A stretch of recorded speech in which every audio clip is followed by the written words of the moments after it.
Bismillahirrahmanirrahim. Welcome to my channel. I am Zishan Laqari and we are going to talk about lecture number from biology book and that lecture will be from chapter number 2. हमने proteins के बारे में देखा कि किस तरह से protein formation होती है और अब हम अकॉर्डिंग टू बुक देखेंगे कि स्टार्ट में जो बुक में लिखा हुआ है वो प्रोटीन की इंपॉर्टेंस के बारे में बताया हुआ है। हम जब ये जान चुके हैं कि प्रोटीन क्या है और किस चीज से मिलकर बनी है तो उसके बाद उसकी इंपॉर्टेंस, उसके फंक्शंस को समझना भी आसान होगा।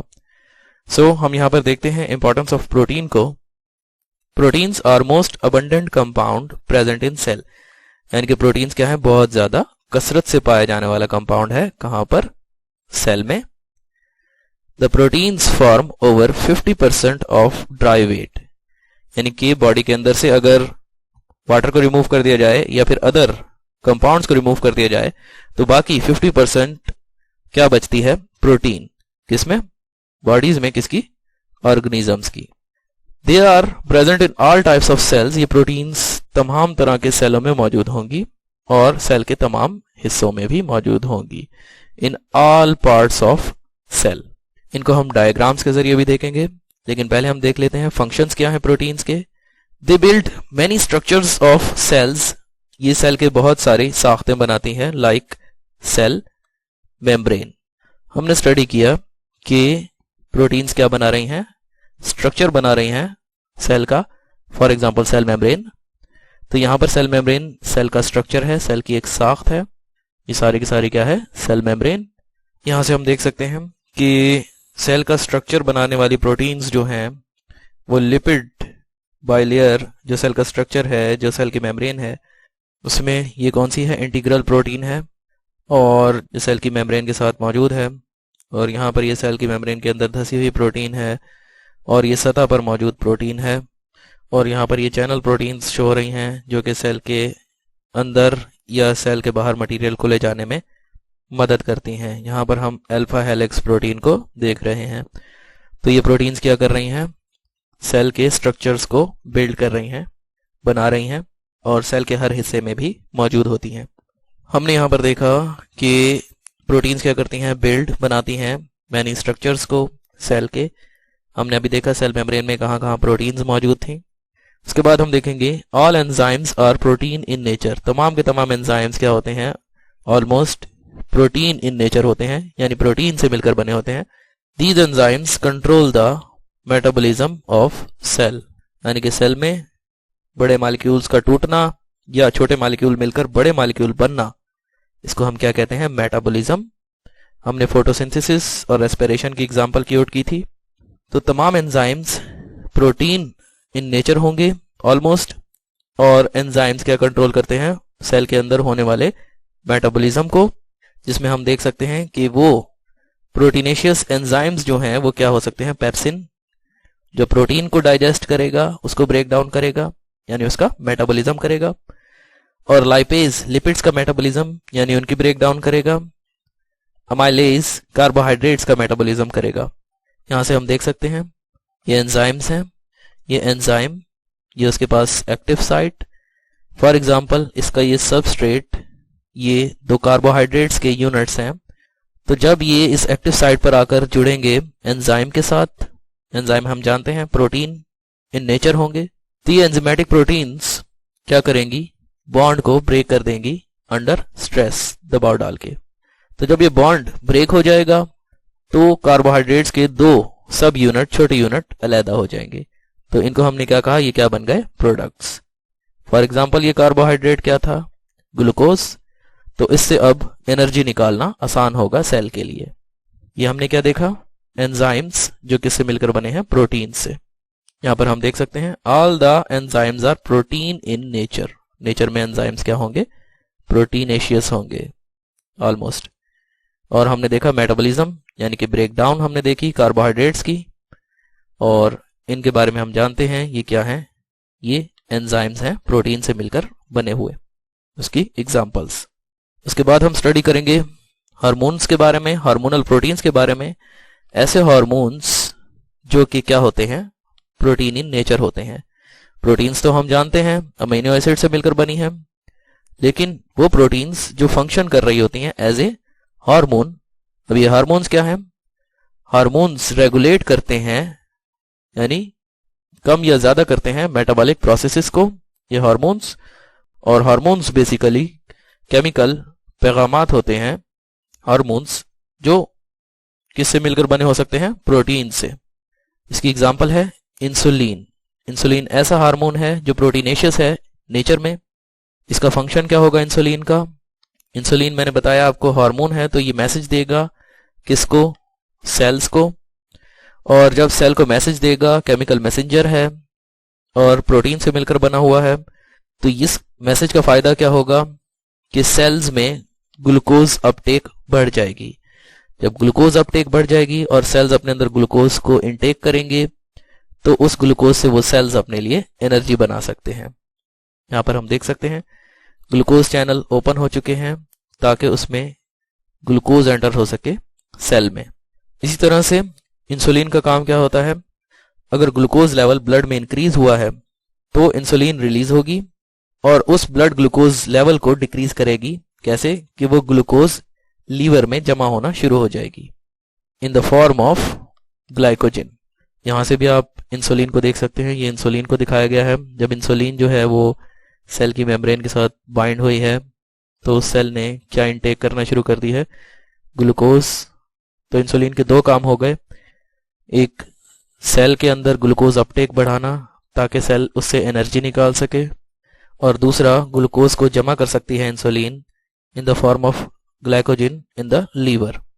यहां पर हमने देखा कैसे मेटाबॉलिज्म रेगुलेट हो रहा है, मेटाबॉलिक प्रोसेसेस हो रहे हैं किसके जरिए? Hormonal protein, for example insulin के जरिए। इसके बाद हम देखेंगे some proteins, for example haemoglobin. Haem का मतलब ब्लड, ग्लोबिन मैंने गोल शक्ल की प्रोटीन। वर्क एज कैरियर, ये एक सवारी के तौर पे काम करती है हीमोग्लोबिन। यहां पर हम देख रहे हैं उन प्रोटीन्स के बारे में जो क्या है? एज ए कैरियर काम करती हैं। उनमें एग्जांपल किसकी देखेंगे हम? हीमोग्लोबिन की। लेकिन ये प्रोटीन्स ट्रांसपोर्ट करती हैं स्पेसिफिक सब्सटेंसेस को। अकॉर्डिंग टू बुक अगर हम देखें तो वो स्पेसिफिक सब्सटेंसेस क्या हो सकते हैं जो प्रोटीन्स ट्रांसपोर्ट करती हैं? ऑक्सीजन, लिपिड्स या फिर मेटालाइंस हो सकते हैं। यहां से हम देख सकते हैं कि ये रेड ब्लड सेल है, इसके अंदर प्रोटीन्स मौजूद है। ये हीमोग्लोबिन, ब्लड के अंदर ग्लोबुलर प्रोटीन, और वो अपने साथ किसको बाइंड कर रही है? ऑक्सीजन मॉलिक्यूल्स को। और यहां पर हम देख सकते हैं कि इस हीमोग्लोबिन के साथ रेड ब्लड सेल में ऑक्सीजन बाइंड हो गई है। इससे मजीद डिटेल हमें समझ में आएगी कि रेड ब्लड सेल्स हैं, इनके साथ ऑक्सीजन जो कहां से आई है? लंग्स से, फेफड़ों से। तो इनके साथ ऑक्सीजन बाइंड कर रही है। ये ऑक्सीजन मॉलिक्यूल शो हो रहे हैं। किसके साथ बाइंड हो रही है ऑक्सीजन? हीमोग्लोबिन मॉलिक्यूल के साथ in the red blood cell. और ये रेड ब्लड सेल्स क्या बनाएंगे? बॉन्ड बनाएंगे। और इन रेड ब्लड सेल्स में हीमोग्लोबिन क्या बनाएगी? बॉन्ड बनाएगी। किसके साथ? ऑक्सीजन के साथ। और जहां जरूरत होगी वहां पर ऑक्सीजन को रिलीज कर दिया जाएगा टिश्यूज या फिर सेल्स में। टिश्यूज क्या होते हैं? सेल से ही मिलकर बने होते हैं। तो वहां पर जरूरत होगी ऑक्सीजन की, और हम जानते हैं कि ऑक्सीजन जब सेल को प्रोवाइड की जाती है और ग्लूकोज सेल को प्रोवाइड की जाती है, तो ऑक्सीजन की मौजूदगी में ग्लूकोज ब्रेक डाउन होती है और उससे एनर्जी निकलती है। So that's why this protein haemoglobin transport oxygen. Oxygen को एक जगह से दूसरी जगह लेकर जाती है हमारी बॉडी में। और ये कहां पर है? रेड ब्लड सेल्स में। हम यहां से भी देख सकते हैं कि ऑक्सीजन है फेफड़ों के जरिए, ये हीमोग्लोबिन हम कह लें कि रेड ब्लड सेल्स में मौजूद है, उसके साथ क्या बाइंड हो रही है? ऑक्सीजन। इसके बाद हम देखेंगे some proteins are called antibodies. कुछ प्रोटीन्स को हम एंटीबॉडीज कहते हैं। Antibodies defend the body against pathogens. Antibodies हमारी बॉडी का दिफा करती हैं किसके खिलाफ? मोहलिक जरासीमों के खिलाफ। पैथोजेंस मैंने मोहलिक जरासीम होंगे। और वो एंटीबॉडीज क्या हो सकती हैं? किससे मिलकर बनी हो सकती हैं? प्रोटीन पर कंसिस्ट कर सकती हैं। यहां से हम एंटीबॉडीज को देख रहे हैं। ये एंटीबॉडीज हैं और ये पैथोजन है। इस पैथोजन को सीज कर देंगी, या तो इसकी मोशन को रोक देंगी, या फिर इसकी मोशन को रोककर क्या होगा कि इस पैथोजन को, इस जरासीम को एंगुल्फ कर लिया जाएगा, निगल लिया जाएगा मैक्रोफेजेस यानी कि बड़े सेलों से, ताकि ये डिस्ट्रॉय हो सके। इसी तरह से हम देख सकते हैं कि फॉर एग्जांपल यहाँ पर एंटीबॉडी है और ये क्या है, पैथोजेंस। तो एंटीबॉडीज हमारी जिस्म को इन पैथोजेन से क्या कर रही हैं, डिफेंड कर रही हैं। अगेन यहाँ पर मजीद क्लियर होगा कॉन्सेप्ट कि कैंसर सेल है, फॉर एग्जांपल इसके ऊपर क्या है, एंटीजन्स हैं, तो हमारी बॉडी ने उसके खिलाफ क्या प्रोड्यूस किया, एंटीबॉडी फॉर एग्जांपल। तो इस एंटीबॉडी ने इसकी मोशन को क्या कर दिया, स्टॉप कर दिया इसके इन एंटीजन से जुड़कर। इसके बाद हम थर्ड लास्ट लाइन देखेंगे कि blood clotting proteins for example fibrinogen क्या करती हैं, प्रिवेंट करती हैं लॉस ऑफ ब्लड को, ब्लड क्लॉटिंग, खून को जमाने वाली प्रोटीन, क्लॉट मैंने जमना, खून को जमाने वाली proteins for example fibrinogen prevent, बचाती है खून को जाया होने से। किधर से, बॉडी से, जब क्या हो सकती है, आफ्टर एन इंजरी, किसी चोट या हादसे के बाद। तो ये प्रोटीन्स ब्लड को जाया होने से बॉडी से बचाती हैं। हाउ इज इट पॉसिबल, इसको भी हम देखेंगे।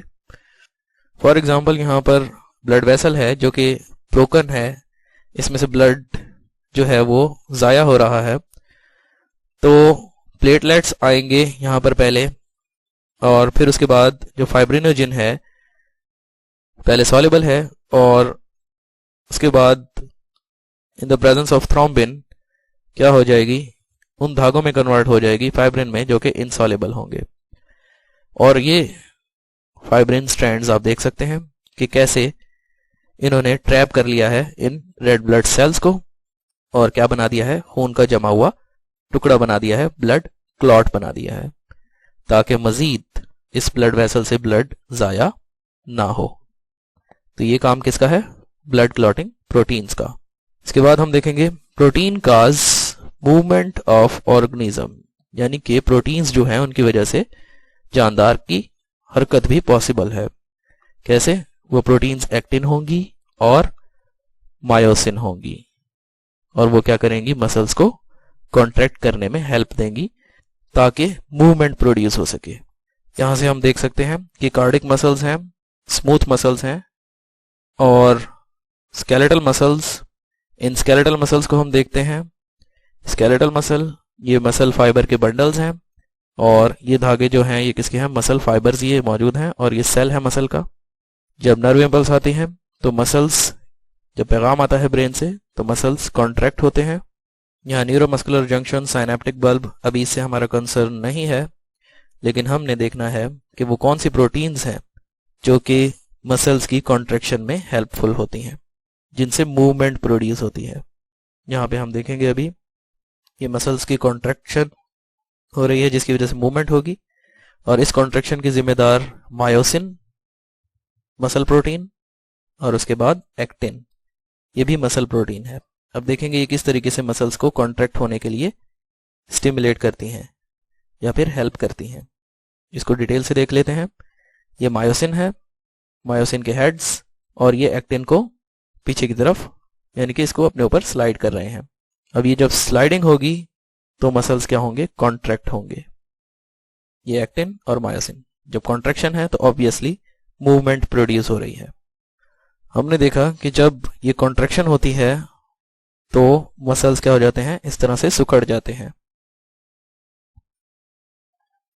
यहां से भी हम देखेंगे कि कैसे जब मसल कॉन्ट्रैक्ट होंगे तो ये आगे बोन के साथ जुड़े हुए हैं थ्रू टेंडन, तो जब मसल कॉन्ट्रैक्ट होंगे तो मूवमेंट होगी, और इसी तरह से यहां से भी मूवमेंट शो हो रही है थ्रू कॉन्ट्रैक्शन ऑफ मसल्स।